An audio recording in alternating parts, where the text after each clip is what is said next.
Regardez attentivement cette image granuleuse en noir et blanc. Elle date du début du XXe siècle. La qualité est médiocre, le papier a jauni, et les visages sont figés dans cette expression sévère typique de l'époque victorienne. Mais oubliez la femme un instant, oubliez la dentelle de sa robe et le décor du photographe. Concentrez votre regard sur ce qui brille au sommet de sa coiffure complexe. Ce que vous voyez est un fantôme. C'est le légendaire diadème étoilé des Battenberg. Un chef-d'œuvre absolu de l'orfèvrerie européenne. Imaginez des diamants de la plus pure eau, taillés avec une précision chirurgicale pour capturer la moindre lueur de bougie dans les salles de bal, montés sur une structure en argent qui donnait l'illusion que des étoiles flottaient littéralement au-dessus de la tête de la princesse. C'était plus qu'un bijou, c'était une déclaration de puissance, une assurance-vie en carats. Aujourd'hui, ce diadème vaudrait une fortune inestimable, des millions de livres sterling, de quoi acheter un château ou financer une petite armée. Il aurait dû reposer dans les coffres de la monarchie britannique, peut-être même sur la tête de la reine Camilla ou de la princesse de Galles lors du dernier banquet d'État. Mais il n'est nulle part, il ne reste rien, pas une seule pierre, pas une seule monture. Ce trésor n'a pas été volé par un cambrioleur de génie, comme dans un film hollywoodien. Il n'a pas été perdu au jeu par un prince débauché. Son destin est bien plus sombre et infiniment plus tragique. Il a été englouti par l'un des plus grands cataclysmes de l'histoire humaine. Pour retrouver sa trace, il ne faut pas chercher dans les vitrines des musées ou les catalogues de Christie's. Il faut fouiller dans les cendres froides d'un empire assassiné. Le destin de la famille Mountbatten est digne d'une série dramatique, pleine de changements d'identité, d'exils forcés et de secrets murmurés dans les couloirs de Buckingham. Mais l'histoire de ce diadème est leur cicatrice la plus douloureuse. C'est l'histoire d'une erreur de calcul monumentale, l'histoire d'une valise qu'on a fermée avec insouciance, persuadés qu'on la rouvrirait quelques semaines plus tard. Ils avaient tort. Personne ne pouvait imaginer que le monde allait s'effondrer. Personne ne pouvait prévoir que le scintillement de ces diamants serait bientôt éteint par le sang d'une révolution. Dites-moi honnêtement, si vous deviez choisir entre sauver l'héritage de vos ancêtres ou sauver la vie de vos enfants, à quel moment précis abandonneriez-vous le trésor ? À quel moment les diamants ne deviennent-ils que des cailloux froids et inutiles ? Cette femme sur la photo s'appelle Victoria. Princesse Victoria de Hesse et du Rhin. Pour comprendre qui elle est, il faut comprendre l'Europe de la fin du XIXe siècle. C'était un continent gouverné par une seule et immense famille, et à la tête de cette famille se trouvait leur grand-mère à tous, la reine Victoria du Royaume-Uni. Les rois, les empereurs, les ducs et les princes étaient tous cousins. Ils s'écrivaient des lettres, passaient leurs vacances ensemble, et arrangeaient leur mariage comme on conclut des affaires. Dans ce jeu de trône, Victoria avait une sœur cadette qu'elle aimait plus que tout. Une jeune fille timide et magnifique nommée Alix. Les deux sœurs étaient inséparables. Mais Alix fit un mariage qui la propulsa hors de ce monde familier, dans l'empire le plus vaste, le plus riche et peut-être le plus dangereux du monde, la Russie. En épousant le tsar Nicolas II, Alix de Hesse devint Alexandra Fyodorovna, impératrice de toutes les Russies. Du jour au lendemain, elle régnait sur un territoire s'étendant sur 2 continents, un empire au palais doré et aux traditions mystiques, mais aussi un empire rongé par la pauvreté et une colère révolutionnaire qui grondait sous la surface. Pourtant, la distance et les couronnes n'ont jamais brisé leurs liens. Victoria se rendait souvent à Saint-Pétersbourg et les lettres qu'elle s'échangeait témoignent d'une affection et d'une confiance absolue. Pour Victoria, la Russie était un monde de contrastes. D'un côté, la splendeur inouïe de la cour impériale, les fourrures de zibeline, les services de table en or massif et les cathédrales orthodoxes baignées d'encens. De l'autre, le froid glacial des hivers, les visages fermés du peuple et les rumeurs de complot qui parvenaient jusqu'aux oreilles des serviteurs. Mais au cœur de ce tourbillon, il y avait sa sœur, son refuge, la personne en qui elle avait une confiance aveugle. C'est ce lien fraternel, cimenté par des décennies d'amour, qui allait devenir le maillon faible de leur histoire. Un lien de sang qui, sans qu'elle le sache, allait sceller le destin d'un trésor inestimable.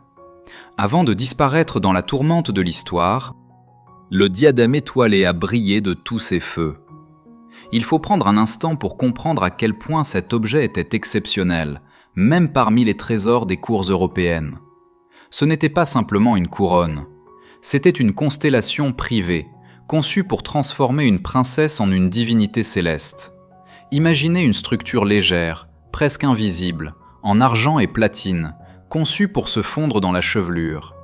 Sur cette base, 5 étoiles majestueuses étaient montées sur des ressorts en tremblant. C'était une technique d'orfèvre de génie. À chaque mouvement de tête, à chaque pas de danse dans une salle de bal illuminée aux chandelles, les étoiles vibraient subtilement. Elles scintillaient. Elles semblaient vivantes, capturant et renvoyant la lumière dans des milliers de directions. Chaque étoile était un chef-d'œuvre de joaillerie. Un diamant central, large comme un ongle de pouce, entouré de dizaines de pierres plus petites formant les branches. Et pas n'importe quel diamant. C'étaient des pierres de l'ancienne mine, des diamants taillés à la main bien avant l'invention des techniques modernes au laser. Ces pierres n'ont pas l'éclat froid et mathématique d'un diamant d'aujourd'hui. Elles ont une chaleur, un feu intérieur, une personnalité. Elles étaient conçues pour briller à la lueur des bougies, pas sous les flashs des photographes. Lorsque la princesse Victoria portait ce diadème, elle ne portait pas seulement un bijou, elle portait un morceau de ciel nocturne. C'était un symbole de son rang, un héritage de sa puissante grand-mère et une affirmation de la pérennité de sa dynastie. Chaque facette de chaque pierre reflétait un monde qu'on croyait éternel, un monde d'empire, de princes et de privilèges divins.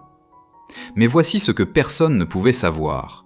Chaque fois qu'elle posait ce diadème sur sa coiffeuse, dans l'intimité de ses appartements, le temps qui lui restait avec lui se réduisait. L'horloge tournait. Le monde était sur le point de basculer, et ce joyau, symbole d'un ordre ancien, allait devenir l'une de ses premières victimes. Les bijoux royaux sont souvent des témoins silencieux de l'histoire. Lequel parmi tous ceux que vous connaissez incarne le mieux la beauté et la tragédie d'une époque révolue? Le voyage a eu lieu en 1914. C'était l'été. Un été que les historiens appelleraient plus tard le dernier été de l'Ancien Monde. Personne en Europe ne réalisait vraiment à quel point le continent était devenu une poudrière. Les tensions politiques montaient entre les empires, les alliances se faisaient et se défaisaient dans le plus grand secret, mais pour l'aristocratie, la vie continuait comme avant. Les bals, les chasses, les opéras. Victoria et son mari, le prince Louis de Battenberg, arrivèrent en Russie dans ce climat d'insouciance. Pour eux, ce n'était pas un voyage diplomatique, mais une réunion de famille. Ils furent accueillis à Saint-Pétersbourg avec toute la pompe de la cour impériale. Imaginez le palais d'hiver, avec ses milliers de fenêtres donnant sur la Neva gelée. Imaginez les banquets où le champagne coulait à flots et où l'on servait des esturgeons pêchés dans la Caspienne. Les uniformes des gardes impériaux étaient écarlates, les robes des grandes duchesses étaient signées des plus grands couturiers parisiens. Pendant ces quelques semaines, le diadème étoilé a sans doute brillé de ses derniers feux. Porté par Victoria lors d'un bal d'État, il a dû faire l'admiration de toute la noblesse russe. Il était le symbole parfait de cette Europe des cousins, où une princesse allemande, mariée à un prince anglais, pouvait porter ses plus beaux joyaux à la cour de sa sœur, l'impératrice de Russie.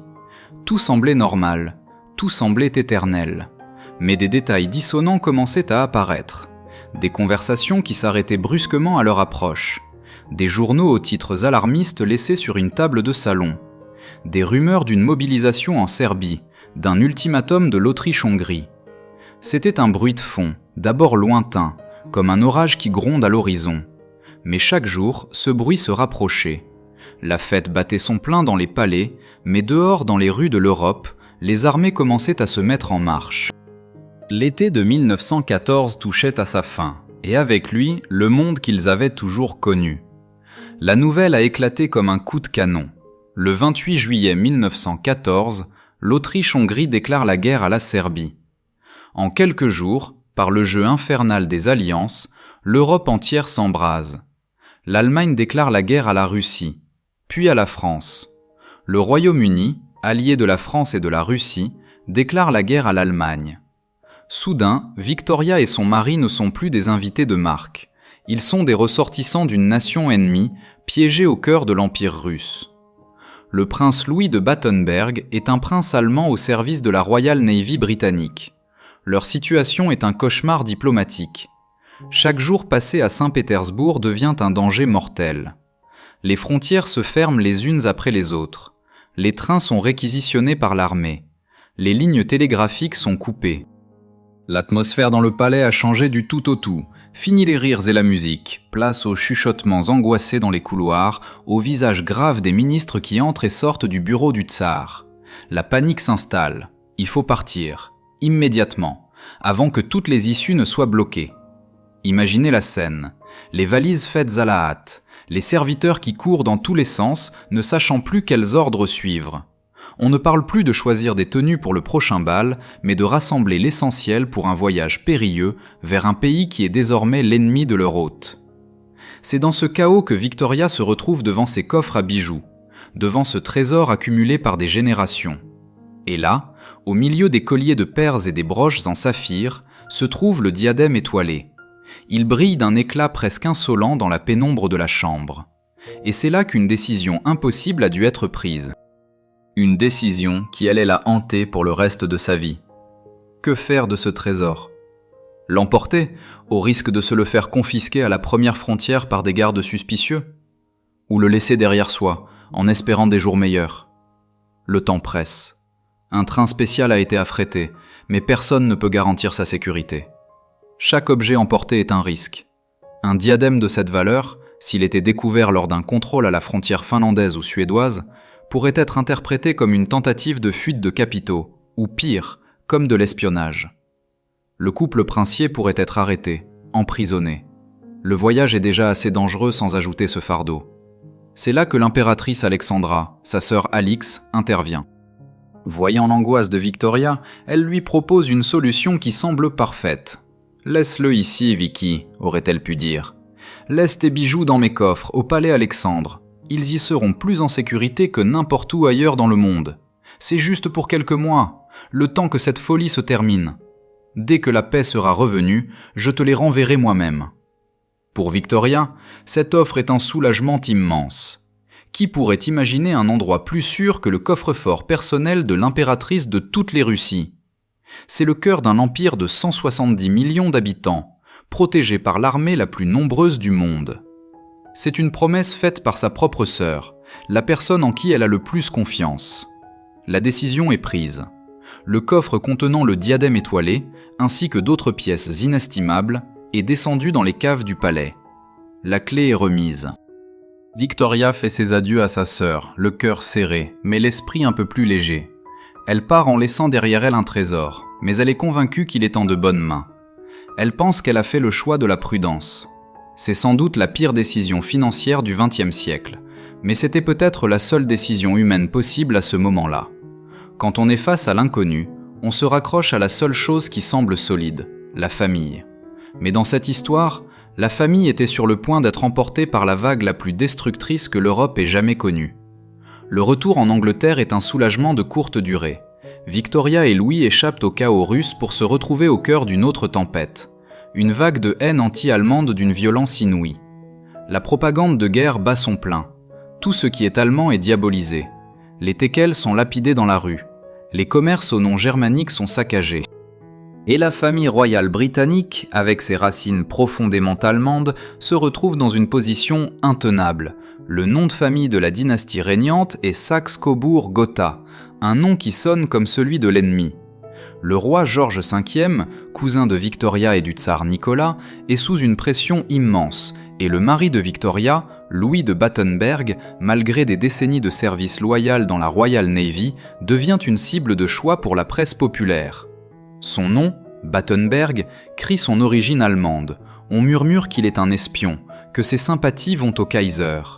En octobre 1914, la situation devient si toxique que le prince Louis est forcé de démissionner de son poste de premier lord de la mer, le plus haut grade de la marine. C'est une humiliation publique, une blessure profonde pour un homme qui a consacré sa vie à la Grande-Bretagne. Mais le pire est à venir. En 1917, pour sauver la monarchie, le roi George V prend une décision radicale. Il renonce à tous ses titres allemands et change le nom de sa dynastie en Windsor. Il ordonne à tous ses parents de faire de même. C'est ainsi que les Battenberg doivent mourir. Dans un acte de survie politique, Louis de Battenberg traduit littéralement son nom en anglais. Batten signifie montagne, Mount, et Berg est une ville. Il devient Louis Mountbatten. Ils ont sacrifié leur nom, leur héritage, leur identité pour prouver leur loyauté. C'était le prix à payer pour rester en Angleterre. Pendant ce temps, à des milliers de kilomètres de là, Victoria ne pouvait qu'envoyer des lettres de plus en plus angoissées à sa sœur en Russie, des lettres qui n'arrivaient probablement jamais. Elle se battait pour sauver son nom, sans savoir que personne, absolument personne, ne pouvait plus rien faire pour sauver son trésor. La révolution russe de 1917 n'a pas été une simple transition de pouvoir. Ce fut un anéantissement, un effacement systématique de tout ce qui représentait l'ancien régime. Les bolcheviks, arrivés au pouvoir, ne voulaient pas seulement renverser le tsar. Ils voulaient éradiquer la notion même de noblesse, de richesse et de privilège. Le palais Alexandre, où le coffre de Victoria avait été laissé en sécurité, fut l'un des premiers à être pillé. D'abord par des révolutionnaires désorganisés, puis de manière méthodique par le nouveau gouvernement. Des commissaires du peuple furent envoyés pour inventorier, confisquer et liquider tous les trésors impériaux. Pour eux, ces objets n'avaient aucune valeur historique ou sentimentale. C'étaient des actifs, des fonds pour financer la révolution mondiale. Quel fut le sort exact du diadème étoilé ? On ne le saura jamais avec certitude. Aucun document officiel n'en fait mention. Mais on peut reconstituer le scénario le plus probable, un scénario qui s'est répété pour des milliers de bijoux des Romanov. Le diadème a probablement été sorti de son écrin de velours par des mains brutales, qui n'y voyaient qu'un amas de métal et de pierre. Il a été examiné non pas pour sa beauté, mais pour son poids en carats. Et puis, le sacrilège. Avec une pince ou un petit marteau, les étoiles ont été brisées. Les diamants, des plus gros aux plus petits, ont été décellés de leur monture en platine. La structure, chef-d'œuvre d'artisanat, a été fondue pour récupérer le métal précieux. Quant aux pierres, elles ont été jetées pêle-mêle dans des sacs en toile. On raconte que dans les premières années du régime soviétique, les diamants impériaux étaient vendus au poids sur les marchés noirs d'Istanbul ou de Paris, comme de vulgaires pommes de terre. Ils étaient achetés par des marchands peu scrupuleux, retaillés pour masquer leur origine, puis revendus sur le marché international. L'âme du diadème, sa forme, son histoire, tout a été détruit. Il a été réduit à sa plus simple expression, une poignée de carbone cristallisé. Et sa propriétaire légitime ne pouvait même pas pleurer sa perte. Elle pleurait une perte bien plus grande, celle de sa sœur et de toute sa famille, assassinée dans une cave à Ekaterinbourg en juillet 1918. Les années qui suivirent la guerre et la révolution furent des années de deuil et de reconstruction. Victoria Mountbatten ne reverrait jamais sa sœur. Elle ne reverrait jamais son diadème. La perte était double, sentimentale et matérielle. La famille avait perdu un trésor, mais aussi un symbole de son statut.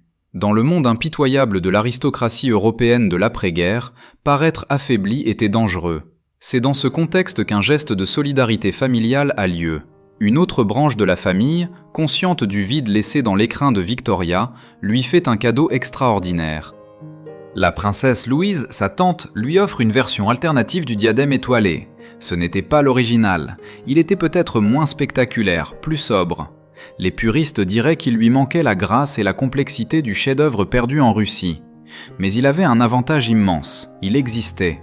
Ce nouveau diadème, que nous appellerons le diadème de la survivance, est devenu un substitut, un symbole de la capacité de la famille à endurer les pires tragédies et à se relever. Il ne pouvait pas remplacer les souvenirs, mais il pouvait remplir une fonction. Il permettait aux femmes de la famille Mountbatten de paraître aux cérémonies officielles la tête haute, portant un diadème qui rappelait l'ancien, tout en signifiant leur nouvelle réalité. Ce bijou de substitution n'était pas une simple parure. C'était une arme de communication. Il disait au monde « Nous avons tout perdu, mais nous sommes toujours là. Notre lignée continue. » Il est fascinant de voir comment, dans ces familles, un objet peut devenir le porteur d'un message si puissant. Pensez-vous qu'un héritage familial, qu'il s'agisse d'un bijou ou d'une simple montre, tire sa valeur de l'objet lui-même ou de l'histoire de survie qu'il représente ? Les symboles ne sont puissants que s'ils restent pertinents. Le diadème de consolation a servi sa fonction pendant une génération, mais les temps changeaient. L'opulence extravagante de l'ère victorienne cédait la place à un style plus épuré, plus moderne.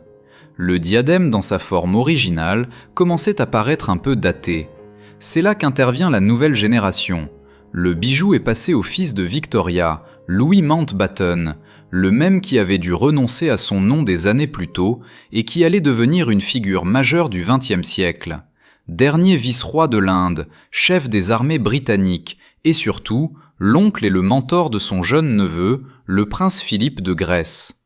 L'épouse de Louis, la charismatique Edwina Ashley, était l'une des femmes les plus riches et les plus élégantes de son temps. Elle a compris que pour que le diadème continue de briller, il devait être modernisé. Elle a donc pris une décision audacieuse. Elle l'a fait démonter et remonter par les meilleurs joailliers de Londres. Le design a été simplifié, rendu plus graphique, les 5 étoiles de diamant ont été conservées comme motif central, mais la monture a été allégée. Et une touche finale a été ajoutée. Au cœur de chaque étoile, une perle a été incrustée. Ce détail changeait tout. Il ajoutait une touche de douceur, un éclat lunaire qui contrastait magnifiquement avec le feu glacial des diamants. Ce n'était plus un diadème de survivance. C'était devenu une pièce de haute joaillerie contemporaine, une affirmation de goût et de modernité. La famille Mountbatten ne se contentait plus de survivre. Elle s'imposait à nouveau comme une dynastie influente et à la pointe du style. Le bijou n'était plus hanté par le fantôme de son prédécesseur. Il avait acquis sa propre identité, sa propre histoire. Nous sommes en 1947. L'Angleterre se remet à peine des cicatrices de la Seconde Guerre mondiale. Le pays a besoin de rêves, de glamour, de sentir que l'avenir sera plus lumineux. Et ce rêve va prendre la forme d'un mariage. Pas encore le mariage royal que tout le monde attend, mais celui qui le précède de quelques mois à peine. Patricia Mountbatten, la fille de Louis et Edwina, se marie. Pour l'occasion, elle porte le diadème étoilé familial, celui qui a été modernisé, celui qui symbolise la résilience des Mountbatten. Le mariage est un événement majeur, mais les 2 invités les plus scrutés sont les demoiselles d'honneur, les princesses Élisabeth, future reine d'Angleterre, et sa sœur Margaret. Les caméras d'actualité sont là. Elles filment la foule, l'arrivée des invités de marque. Et elles capturent un moment fugace, presque anodin, qui deviendra plus tard iconique. Alors que les princesses arrivent à l'église, un jeune officier de marine, blond, grand et incroyablement séduisant, s'avance pour les aider à sortir de la voiture. Il est impeccable dans son uniforme. Son nom, Philippe Mountbatten. À ce moment précis, Philippe et Élisabeth sont déjà secrètement fiancés. Le monde ne le sait pas encore, mais leur amour est une évidence pour tous ceux qui les côtoient. Philippe est le neveu de Lord Mountbatten. C'est le fils d'Alice de Battenberg, la sœur de Louis. Il est le petit-fils de la princesse Victoria, la propriétaire originelle du diadème perdu. Regardez bien cette image. Le diadème qui brille sur la tête de la mariée est le symbole de la fortune perdue par sa famille en Russie.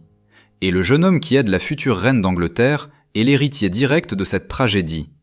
Il porte en lui ce secret, cette histoire de changement de nom, de trésor abandonné. Le diadème de substitution et le futur prince consort sont les 2 faces d'une même pièce, celle de la survie et de l'intégration d'une dynastie allemande au cœur même du pouvoir britannique. Les bijoux sont les historiens silencieux de l'humanité. Ils reposent sur la peau des reines et des maîtresses, ils sont offerts pour sceller des alliances ou acheter des silences. Ils voient les moments de triomphe et les nuits de désespoir. Ils ne jugent pas, ils absorbent. Le diadème étoilé original, s'il pouvait parler, nous raconterait la fin d'un monde. Il nous décrirait l'opulence insouciante de la Russie impériale, la peur dans les yeux de l'impératrice Alexandra, puis le silence glacial d'un coffre-fort violet et l'obscurité finale d'un creuset de fondeur. Son histoire est une tragédie. C'est le fantôme d'une splendeur qui ne reviendra jamais. Le second diadème, celui de la survivance, raconte une autre histoire. Une histoire de pragmatisme, de résilience et d'ambition. Il a vu la famille changer de nom, surmonter l'humiliation et se réinventer pour s'intégrer au sommet de la plus grande monarchie du monde. Il continue de briller aujourd'hui, porté par Penelope Knatchbull, comtesse Mountbatten de Birmanie, une amie proche du défunt prince Philippe et de la reine Élisabeth II. Chaque fois qu'il apparaît en public, il est une cicatrice magnifique. Un rappel que pour chaque joyau qui brille à la lumière, il y en a un autre qui a été perdu dans les ténèbres. L'histoire des Mountbatten et de leur diadème nous pose une question fondamentale sur la nature de l'héritage. Au fond, qu'est-ce qui a le plus de valeur ? Le trésor que nous perdons ou l'histoire que nous sommes forcés de construire à partir de son absence ? Peut-être que les plus grands trésors ne sont pas ceux que nous pouvons toucher ou enfermer dans un coffre. Peut-être que ce sont ceux dont les fantômes nous rappellent, à chaque instant, le prix qu'il faut payer pour survivre.